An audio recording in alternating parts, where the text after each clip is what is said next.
Hello and welcome back to week 11 for communications.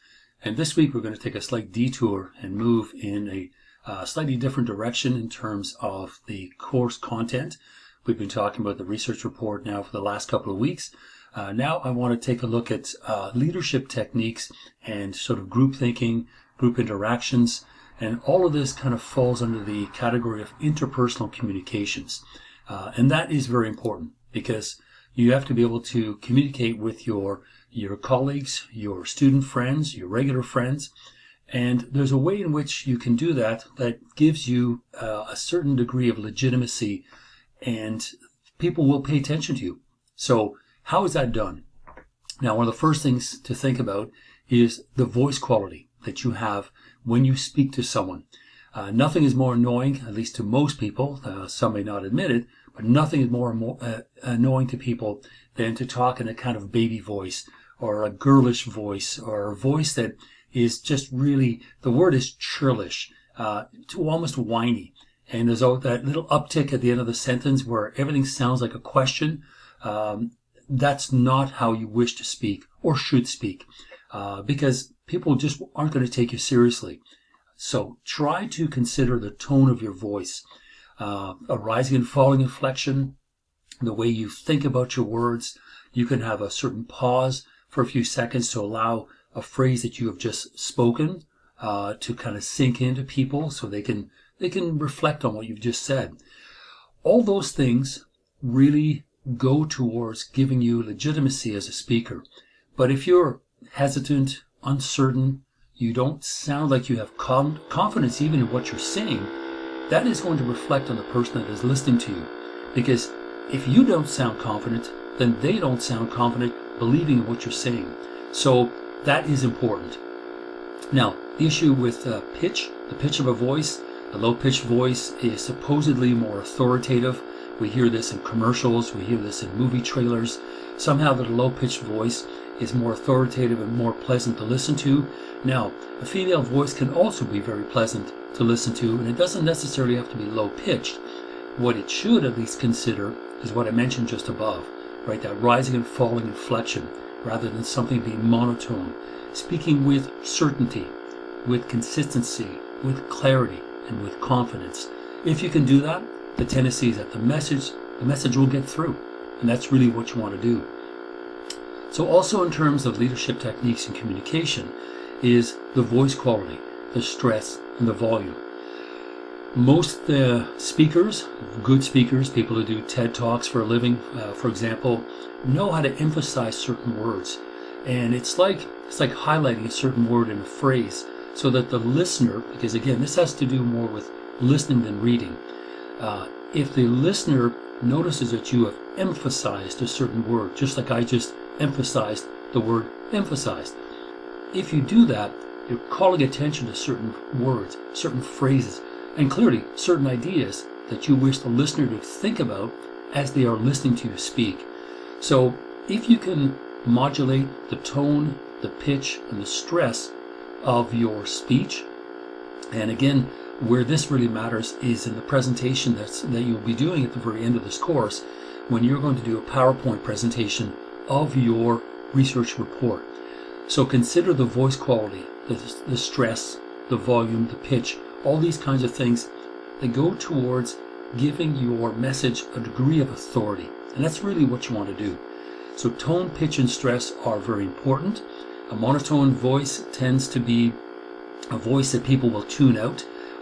Almost sounds unintelligent. You could be a smart person, but if you're not aware of the dynamics of speech, you will come across, right? You may not be, but you will come across. The perception will be that you are unintelligent, because somehow every single word of your statement is going to be considered at an equal level. But instead, what we want to do is change the tone, change the pitch, change the stress of certain words. Now, the volume is also important. A very soft and sort of churlish kind of voice gives the impression of youth and inexperience. Now, if it's a piece of fiction that you're reading or a poem and that is required, then go ahead and do it. But a soft voice that is about youth and inexperience is kind of counterintuitive when it comes to a business setting. So what you want to do is be able to speak in a way that gives your message the degree and attention that it requires, the degree of importance in particular. So when you are speaking to large groups, such as what I typically do or will do when I get back into school, into a classroom setting, is I do speak to larger volumes of people. I'm not just speaking to you right now. It's larger groups of people. You need to be able to project your voice. My voice training, I guess you can say, comes from 2 years of taking radio broadcasting while I was at Fanshawe in the late 70s. A little bit of theater work, a little bit of acting work, not very much, but all of those experiences have allowed me to be very conscious of my voice as I'm transmitting information to you. So keep that in mind, because any kind of way that you can change, almost imperceptibly, but with a degree of intention and inflection, anytime you can change, the tone, the pitch, the stress of your voice to project and deliver a message, then the better and more effectively that message is going to get through. Now, when it comes to team leadership, in this particular case, this year, because we're remote learning, or remotely learning, we're not going to be having teams and groups because I just find it would be much too difficult. Regardless, though, this short lesson is important because you will work with other groups, either when you get back to school, where you're taking other business courses and you need to work with other people, or in the field, in the professional field that you have chosen. You will also be doing the same thing. You will have to present material to people, and you're going to have to be confident. And the way in which you do it is you come off as a leader that is both in charge but also empathetic, right? So you don't want to be a bully, right? You want to be able to work with people. You want to be able to speak with people. You don't want to shout at them. You don't want to browbeat them and bully them into doing things. You want to be able to be persuasive. And persuasive is not the same as bullying. If you persuade someone to do something, they'll leave that room or leave that interaction with you thinking that they have come up with this idea, right? And you just literally let them do it. So the way in which you can be a good leader is to think about these particular tactics. And so being a leader does not mean doing all the work yourself. You delegate authority, you delegate tasks to people. You want to make sure that you're also doing your own fair share. But if you are a good team leader and you have team members that believe in you and listen to you, that team is going to work very effectively. It's going to be firing on all cylinders, as they say. But if you are working with people that like to block or to dominate the conversation, that's when it doesn't work. And what does that mean? That means when people are disagreeing with your ideas just for the sake of disagreeing, because somehow the person, the team member, either likes to hear themselves talk, or they like to, the word now is to control the narrative. That's not going to accomplish anything. It's going to slow down the work that needs to be done. It's going to slow down the tasks that need to be addressed and completed. So if someone is going to block, you're going to have to ask them, well, can you come up with a better way to do things? And if they can't, likely that's what they're doing. Now, whatever reasons they have for doing it, who knows? But it will be counterproductive to the group. So that's the first one, to block. The other one is to dominate. And that's where not a team leader, but a team member is trying to dominate and run the group their way. They just can't seem to get along with other people. They can't seem to be conciliatory. They can't seem to sort of meet people halfway, find common ground. I mean, all these metaphors that we use to describe getting along with people, because essentially that's what it is. So if you try to dominate the group by shutting down the conversation of others, by insisting that, you do it your way, it's the doorway, if you're not the team leader, and even if you were, that's still not the way to go about persuading people. So if you're blocking and dominating as either a team leader or a team member, that group is not going to work very effectively. So what you want is the team leader that is persuasive and listens. They speak, but they also listen. Now, an effective team balance can be accomplished one of three ways. You can have an informational leader that generates and evaluates ideas and texts. and this person is able to work with others, evaluate ideas that are brought to the table by other team members, decide what's going to work, what isn't. And again, if something isn't going to work, you just don't shout at people, "You're wrong." You say, "Okay, let's take a look at this." And you persuade that person that the idea that they brought to the table maybe not as strong as they thought, right? Does it fit in the big picture? Is it going to maybe sort of derail in some way the main tasks that the group has to do? So an informational leader generates and evaluates ideas in text. An interpersonal leader also works with people, right? The keyword personal. It works in terms of looking at the team's process, making sure that people's feelings aren't hurt, that they're listened to, resolves conflicts if there are any, because groups will always have conflicts of one sort or another, and so that is kind of par for the course. But an interpersonal leader will be mindful of that, and if they're really paying attention, they will be able to resolve an issue before it even becomes a conflict. So you want to be able to have one of these three, one of these three hats. So if you are a leader, you want to look at information, you want to be interpersonal, and you also want to be procedural, right? You want to be able to set that agenda. You want to make sure that people know what tasks are required of them and when those tasks need to be completed and submitted. If you can wear all three of those hats at different times, you're likely going to have a very effective group. So how does this work, right? Not only are you a persuasive leader, you're also going to be listening. Half of communication is listening. It's one thing to speak to people, right? Speak with them, not at them, not shouting at them. But if you are spending your time listening, it's surprising how much conflict resolution will now no longer be required, because you're clearly listening to what a person has to say, and always trying to persuade them, right, to accept an idea as a good or a bad one. If you're listening, networking, working with the group, making sure that group dynamics is always on the positive, people are working with each other, they're getting along with one another, they're also listening to one another. So it isn't just the team leader, right, that's doing the listening. Other team members have to do the same thing. You need to listen to others to find out what you're supposed to do and learn about the organization's values and culture.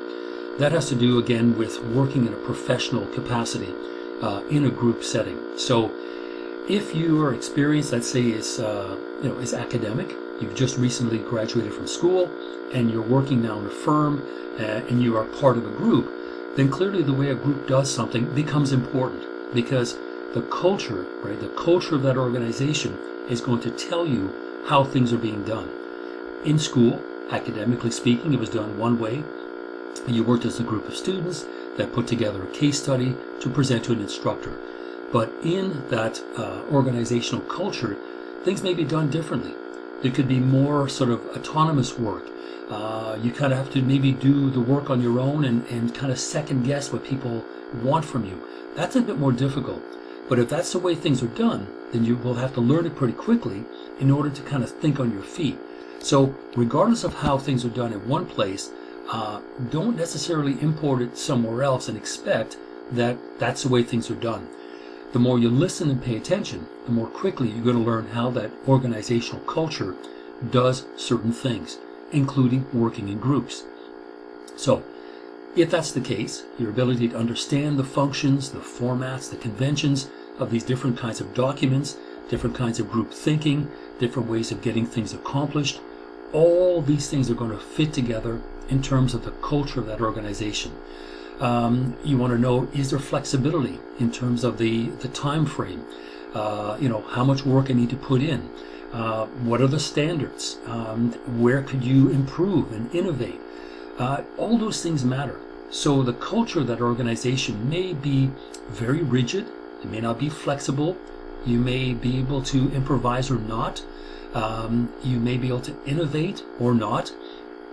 It really is imperative that you listen carefully to what the team leader has to say in order to know what your tasks are, right? If there's a lot of assumption on behalf of the leader as to what to do, clearly that will be based on, I would hope, some kind of original piece of information that they gave you.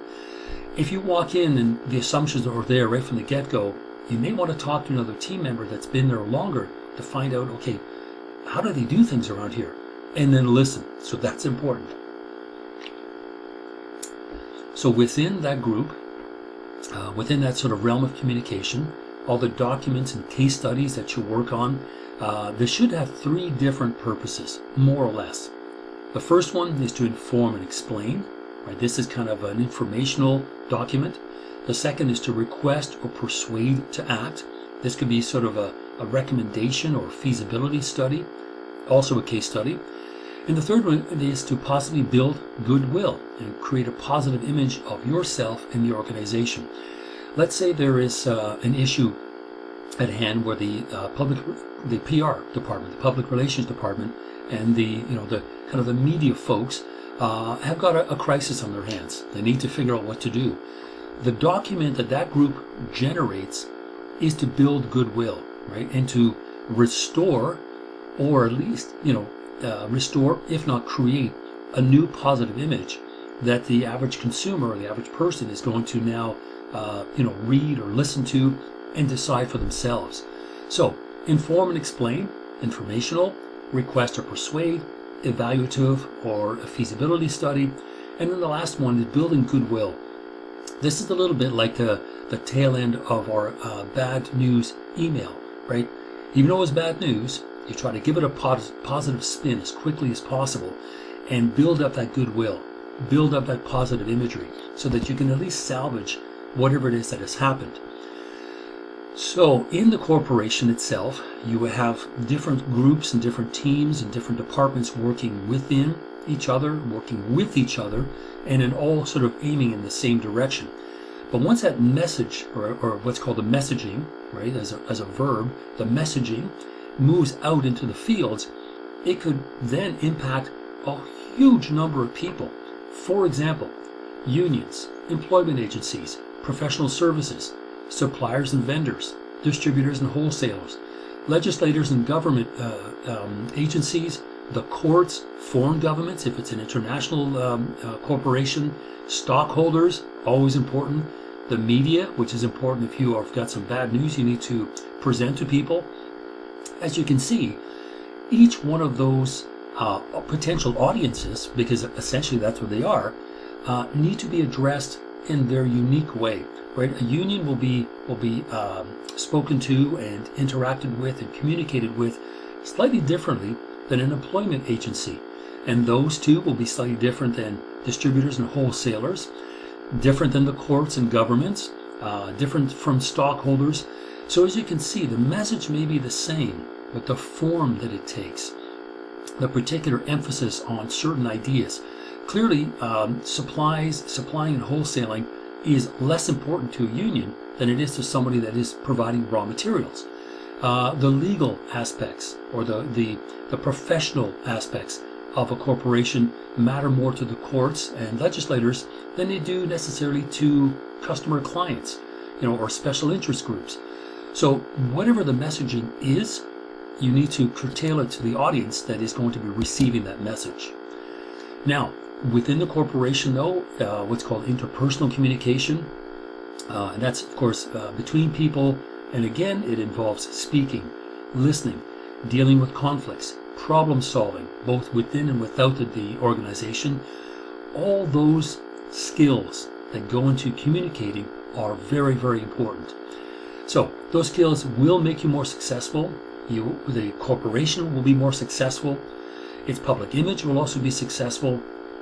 If you keep in mind the idea of informing skills, right, the ability to articulate and express ideas and thoughts as the sender of that message, listening skills, both as a team member or team leader within the organization or a potential audience, the listening skills, the ability to listen attentively and actively, in other words, responding to what the person has said, and finally the ability to express, read, interpret, and respond appropriately to nonverbal communication. Visual communication, charts and graphs. If you're having a conversation with someone face to face, be attentive to their body language. That has a lot to do with Remember we talked about high and low context, right, in communication? This would be a high context issue. So body language has a lot to do with nonverbal communication, but it's also contextual. It is important. Excuse me. Now, the one aspect that we don't talk very much about, but is important, is listening. So listening is absolutely crucial to building trust with the audience, whether it's a single person, a large group, and it doesn't really matter who it is, but you want to always build trust, and it doesn't happen overnight. Over a period of time, it becomes clear to the person that is listening to the message that you are paying attention. You are responding to that which they want to talk about. So if you are listening on the job, you're trying to learn, you're maintaining focus, you're being attentive to possibly the fact that a group leader is telling you something you need to do. And as you're doing it, you're listening for connotations, you're listening for that voice quality, right? The pitch and the tone and so on, the emphasis, because all these things are going to matter in the way in which that message is communicated to you effectively. Again, persuasively. I've mentioned before some of the bosses that I've had in the past, the ones that I've really enjoyed working with and working for, are the ones that treat me as an equal, right? They talk about us, we have this issue we need to deal with. And even saying the pronoun we, even using that, tells me, even if they don't feel it or wish to have it kind of play out this way, they're choosing the words carefully. So we and us is an inclusive kind of pronoun that says, together we're going to work on this. So if you listen for those kinds of connotations, as opposed to you have a problem, we have I have a success, we have a success. Okay, that's really divisive, because you're now setting up I and you, right, rather than we and us. That's less inclusive language. So that becomes very, very important. The other aspect of listening is paying attention to, the physical well-being of people. So people are overworked, they have feelings of rejection. These kinds of issues will also matter in the way in which people respond to you. If they're curt and to the point and almost sort of sarcastic in their tone, something isn't right, right? And you need to have that exchange to kind of clear the air, to find out what's going on. So any kind of face-to-face exchange, if that is at all possible, really can go a long way to kind of picking up some of those nonverbal cues. Now, even though we are remotely learning, and people are also working remotely, the proverbial Zoom meeting is always one way to do it. Now, you may only have the person's face to look at and judge, but even that can say a lot. Some people sort of refuse to look at the camera. They're kind of doing this, and why is that? Are they nervous? Are they anxious? Are they trying to hide something? They don't want to deal with something directly? That's body language. And that's body language that you want to pay attention to, because the message and the form in which it's communicated to is not lining up. There's a disjunction between the two. So you wish to make sure that if you can get a face-to-face exchange, pay attention and listen, but also watch.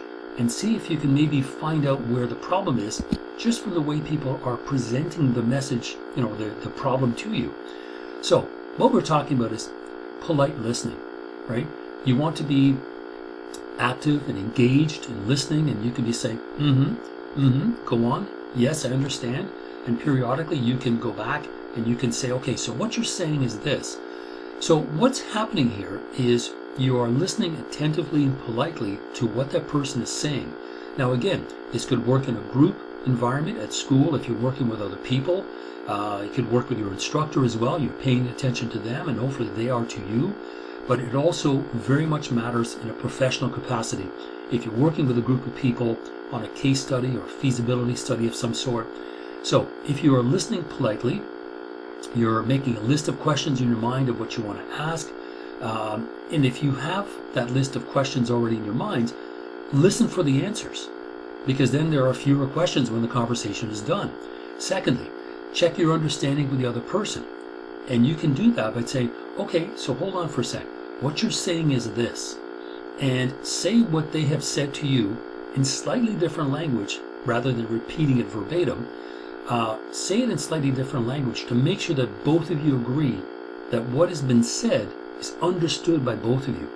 So it's one thing for the person to communicate to you, but there's no harm in you communicating back to the sender what they have said, because there you can get concise, concision, they'll say, and clarity. All these things that go towards the message being understood.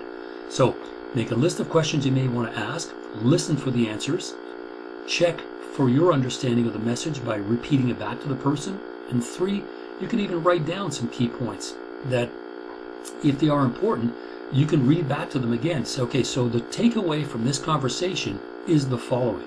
And takeaways are good because it's a brief summary of what's just been discussed, and especially the order in which they are discussed will say a lot about the sender's understanding of the message, what they also consider to be important. So writing down those key points is important. And if you can do that, you really go a long way towards a message coming through. Also, too, if you're listening, right, it's an indication that what that person says or is saying to you is important, that you should take it, seriously. So nods, smiles if they say something funny or something important, something positive, you are visually responding back to them, almost like a template. As the messaging is being delivered to you in terms of communication, you are responding, with a nod, a smile, a frown, whatever. That person will continue speaking to you because they can literally see in front of them your response. You may not have said anything, but you're listening. Your eyebrows are being raised, and then they're sort of frowning a little bit, or you furrow your brow because you're listening intently. All those non-visual cues are telling the sender of the message, you're paying attention, you're listening. So active listening or polite listening really goes a long way. And this is something that perhaps we need to do a lot more of, because active listening, you're actively demonstrating to the sender of a message that you're hearing them and understanding them. And you can feed back either a literal meaning or at least an emotional meaning. I get it. I see this is important. This is something that's been bothering you for a long time. Thank you for telling me. So I want to make sure I understand this is the situation. And then you repeat it back to them. So that is a way in which you listen respectively, politely, and actively. So if that is what you're concerned with when you are in sort of listening mode, there are different strategies that you can adopt to make sure that that the speaker is being understood. You can paraphrase the content, right? You can feed back the meaning of the words in slightly different language, but language that still conveys the same idea. Mirror the speaker's feelings. If the person is upset, that doesn't mean you cry with them, but you respond in kind, right? You acknowledge that this person is really upset by something that has happened, but you mirror and acknowledge that person's feelings. State your own feelings by saying, I didn't know this upset you this much. I didn't know that you were really anxious over this, X or Y. So you can mirror that speaker's feelings. You can state your own feelings by way of a response. You can ask for information or clarification so that you can act on this issue, because obviously it's causing this person some grief, and offer to solve the problem. And clearly, if they're speaking to you, they view you as someone who can possibly fix a problem. And that is very important. So different kinds of communication will dominate during the stages of this group that's put together. And we can look at it again. This is one that will apply to any group that you work in during school, during your academic career at Fanshawe or elsewhere, but most certainly in a professional capacity. And these four are orientation, formation, coordination, and formalization. And essentially, as it says here, the orientation is that the group members sit down for the first time and begin to define their tasks. What is necessary to be done? Now, the group may not even have a leader. All 3 or 4 or 5 members may, have input that is equally important, and together the team now decides what to do. So that's the team sort of orienting itself. Formation, there could be a leader that's chosen and tasks are assigned. Now, if the leader is not chosen, the formation part of it is what tasks are going to be done and by whom. The coordination, when most of the work is done and there's any conflict resolution that is done, let's coordinate all these tasks and make sure that everyone is working towards the same goal and everyone knows what that goal is. Everyone is clear in their minds what that goal is. And finally, the formalization is once all these ideas are presented, the tasks are at hand, they've been completed, and you are now kind of at the, this would be kind of not even proofreading, but this is sort of shaping the project, right? Shaping the group's overall tasks. So formalization is a group looking for consensus on its decisions, making sure that they are good decisions, the tasks are useful, valuable, they're consistent, everyone has a fair share of work, and the group basically, if you can follow through the orientation, formation, coordination, and formalization of these tasks, the group is going to be just fine. And so if you can follow all of these, they're not rules and regulations, they're ideas, right? They're ways of interacting within a group. You're likely to not have a problem like this, which is something a friend of mine fired off to me on Facebook. Very simple, but really interesting. Truth does not mind being questioned. A lie does not like being challenged. Keep that in mind. Simple little adage, but I think it has a lot to do with our present toxic environment when people try to communicate with one another, to speak with one another, not at each other. But the truth doesn't mind being questioned because you know that the truth is on your side. You've got the facts to back it up. But surprisingly, how a lie does not like to be challenged because it's not the truth, right? It's not consistent. It's counterproductive.